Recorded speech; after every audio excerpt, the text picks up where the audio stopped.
Werewolf legends from around the world. Werewolves, known as lycanthropes, are legendary shape-shifting humans. As the name suggests, the shape these creatures take on is that of a wolf. Werewolf legends have sprung up independently or spread to virtually every area of the earth. It is also one of recorded history's oldest tales of human monsters. Stories of lycanthropes are common in folklore prevalent across Europe. Where did werewolf legends originate? Thanks to Vlad Tepes III, the Dracula myth has a source point, though it is far from validated. But no one can say with certainty at what point in history the mythological history of the werewolf originated. The origin of the werewolf's legend can only be guessed by what recorded history remains. Their other name, lycanthrope, may also point to the source of this myth. International lycanthrope legends. Throughout history, there have been records of the trials of confessed or accused werewolves. They were hunted, questioned, and executed in much the same way witches were, because witches were often accused of being lycanthropes. These so-called werewolf trials give us a historical glimpse at rampant human belief in werewolves. Villagers arrested some of the accused because they needed someone to blame for dead livestock or other explainable occurrences. Still, others were accused of more sinister actions and less likely to be contrived. Greece. The Greek origin of the lycanthrope has many variants. One of the earliest and best-known iterations is found in the Roman poet Ovid's poem Metamorphoses, published in 8 AD. According to Ovid, King Lycaon was the tyrant of Arcadia. One day Zeus came to Lycaon's palace masquerading as an ordinary man. After Zeus revealed his true identity, the king clandestinely devised a plan to test whether he was a god. King Lycaon killed one of his hostages named Epirus, boiled and roasted the victim's flesh, and served it to Zeus. Zeus did not eat it. Utterly enraged, and somewhat disgusted, he set the king's palace on fire, killed his 50 sons with lightning bolts, cursed the king, and sent him into the wild, where he transformed into a howling wolf. The English lycanthrope originated from the Greek lycanthropo, or wolfman, derived from the king's name, Lycaon. The question is, why a wolf? Why not any other animal? David Gallagher explains in his book that it is because King Lycaon's savagery and lust for human flesh were identical to those of wolves. Ancient Rome. One of the earliest mentions of the werewolf, predating Greek lycanthropy, is in the Roman poet Virgil's Eclogue 8, written in 37 BCE. He wrote that a man named Moerus could change himself into a werewolf using herbs and poisons and call ghosts from the graves. Another early instance of werewolfism is in the satirical novel Satyricon. Roman courtier and novelist Gaius Petronius wrote it in the 1st century. A servant, named Niceros, narrates. One day, he was on a walk with his host. When they came upon a graveyard, the host suddenly took off his clothes, urinated around them in a circle, and transformed into a wolf. Immediately after, the host, now a wolf, ran off to the countryside toward a flock of grazing sheep. Niceros could hardly believe his own eyes until a sheep owner said to him that his servant had injured a wolf with a pitchfork. The next day, Niceros noticed a wound on the neck of his host. The wound mark on his neck was in the exact position where the pitchfork injured the wolf. In the Roman version of the Lycaon story, Jupiter takes the place of Zeus, not surprising, considering they are etymologically similar.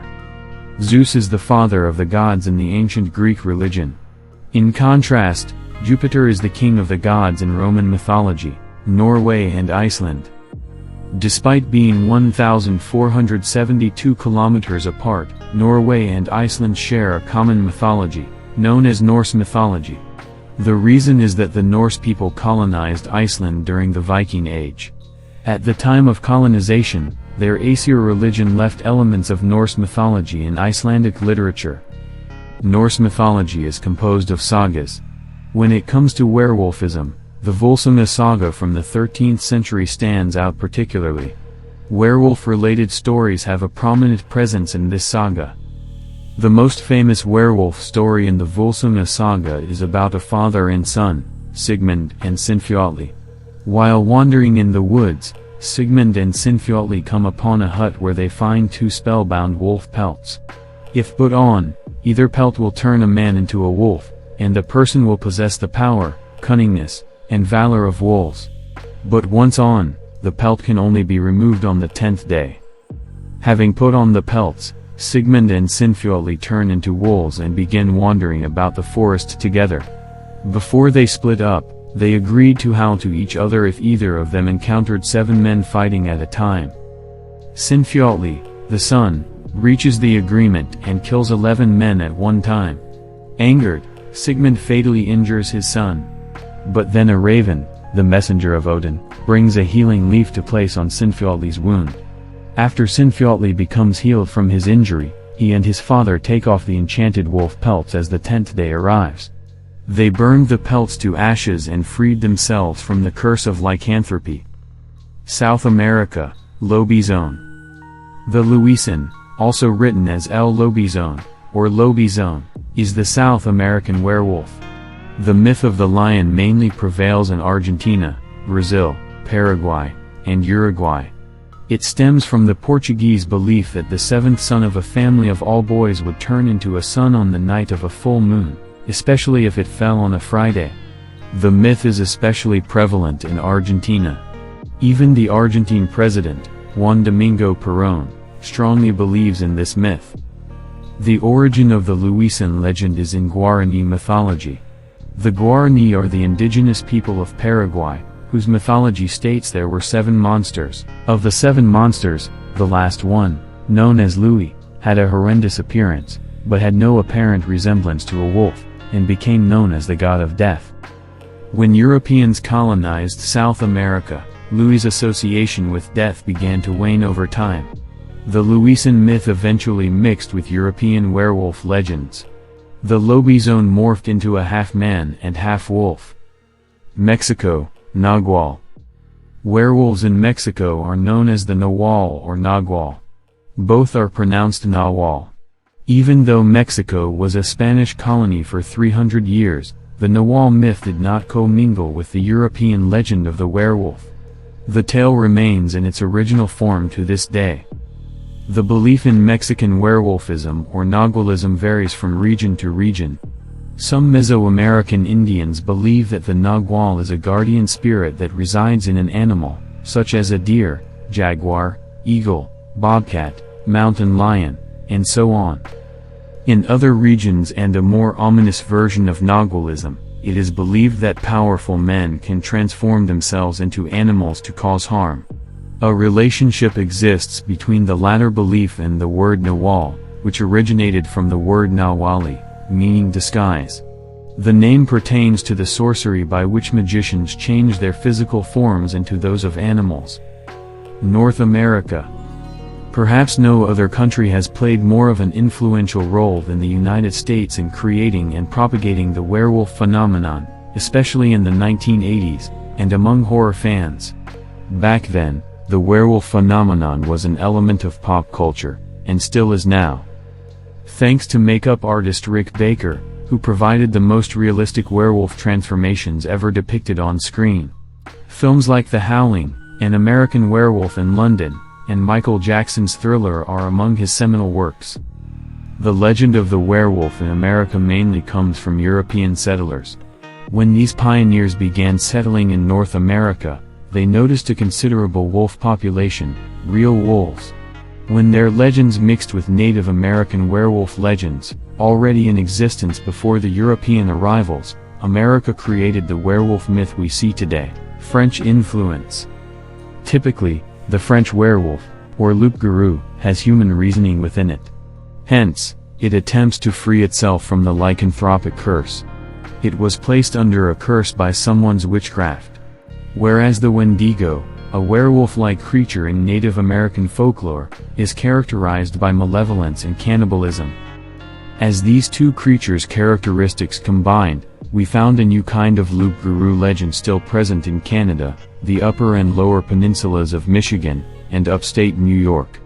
All 3 places were once French colonies. There is something else we should discuss regarding the American lycanthrope.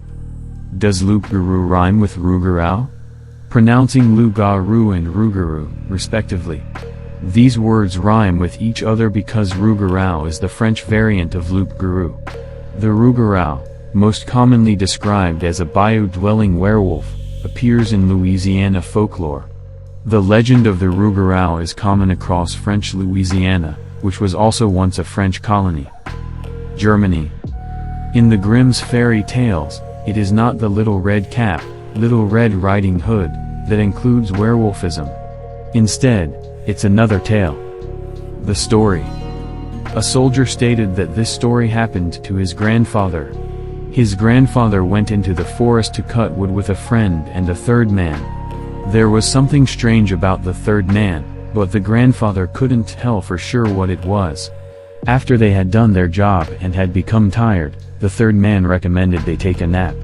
Accordingly, the three men lay down on the ground and closed their eyes. The grandfather pretended to fall asleep but kept his eyes slightly open. He was keen to find the reason behind the third man's strange behavior. The third man looked to see if the other two men were sleeping.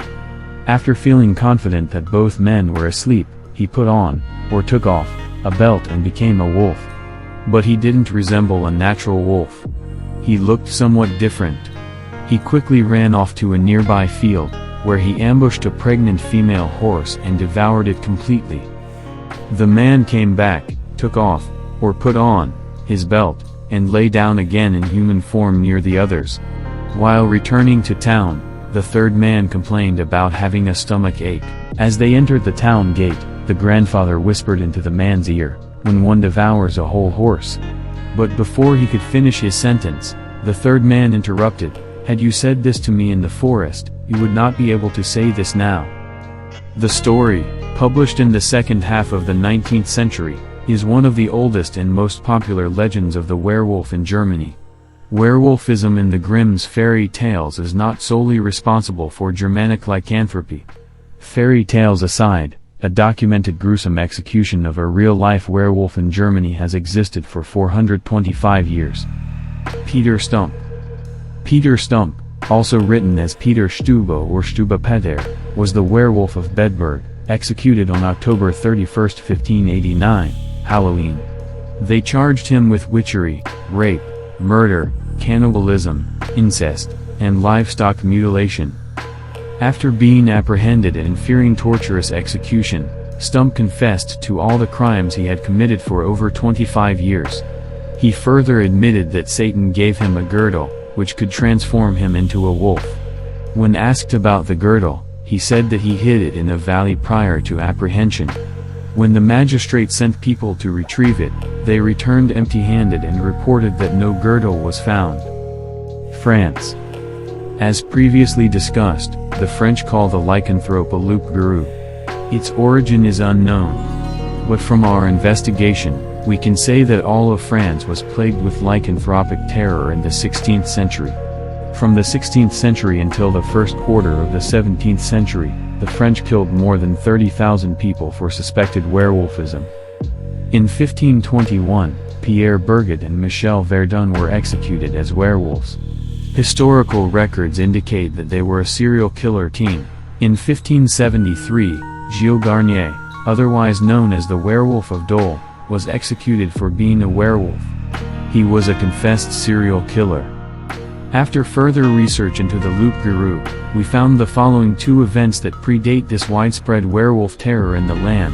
These events confirm that the lycanthropic phenomenon was alive and well in France long before the 16th century. In 1198, Marie de France wrote Bisclavret, in which she tells the story of a hapless baron who becomes trapped in wolfish form because of his wife's treachery. The earliest documented instance of French lycanthropy is in 1214. In a report, Gervais of Tilbury told Emperor Otto IV that people in Auvergne, France, were observed transforming into wolves during the full moon. Ireland. Here's a werewolf story from 12th century Irish folklore. A priest, accompanied by a boy, was traveling from Ulster to Meath. One night in the woods, a wolf approached the priest.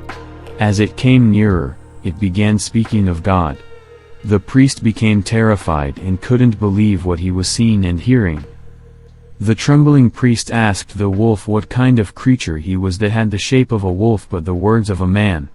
The wolf told the priest there was only one other creature like him, and it was his wife. They were the native people of Ossory, cursed by a saint named Natalis for some ancient sin. The curse compelled two Ossory people, a man and a woman, to take the wolf form and remain in that form every 7 years. After that period, 2 new people would take their place, and the prior 2 would return to human form. The wolf told the priest that his wife was very sick and dying. He was there to seek the priest's help in his wife's absolution. After all, they are just ordinary human beings under the wolf's skin. Baffled and still terrified, the priest reluctantly followed the wolf. When they came near the ailing wolf, it thanked the priest for agreeing to administer the viaticum. But sensing hesitation in the priest and to assure him he wouldn't commit blasphemy by giving the dying wolf viaticum, the male wolf peeled the skin of his ailing companion from the head down to the belly with his claw. Seeing a weak old woman underneath the hanging wolf's skin, the priest gave her the viaticum. Upon concluding the viaticum, the male wolf rolled the wolf's skin back over his wife's body. The old woman returned to her wolf form. Recorded as fact. What is unique about this story is that it is recorded as an instance rather than a mere myth. It became indexed in Topographia Hibernica, a treatise on Irish geography and folklore. Gerald de Barry, Gerald of Wales, wrote the treatise toward the end of the 12th century, around 1188. Eastern Europe and Slavic countries. Interestingly, the vampire and werewolf myth is a closely related subject in Eastern European countries such as Romania, the Czech Republic, and the Slavic countries, such as Serbia and Croatia. Vukodlak, Slavic, Fokodlak, Czech, Vukoslak, Serbian, and Verkolakis, Greece, all refer to either a werewolf or a vampire. Etymologically, they all mean wolf's fur or wolf's hair. All these words originate in the Indo-European language. The werewolf and vampire myths develop simultaneously in these regions and share a strong linguistic kinship. These are the 10 werewolf legends that aggregated this mythological shapeshifter's origins. Do you have werewolf stories to tell? Could you share it with us?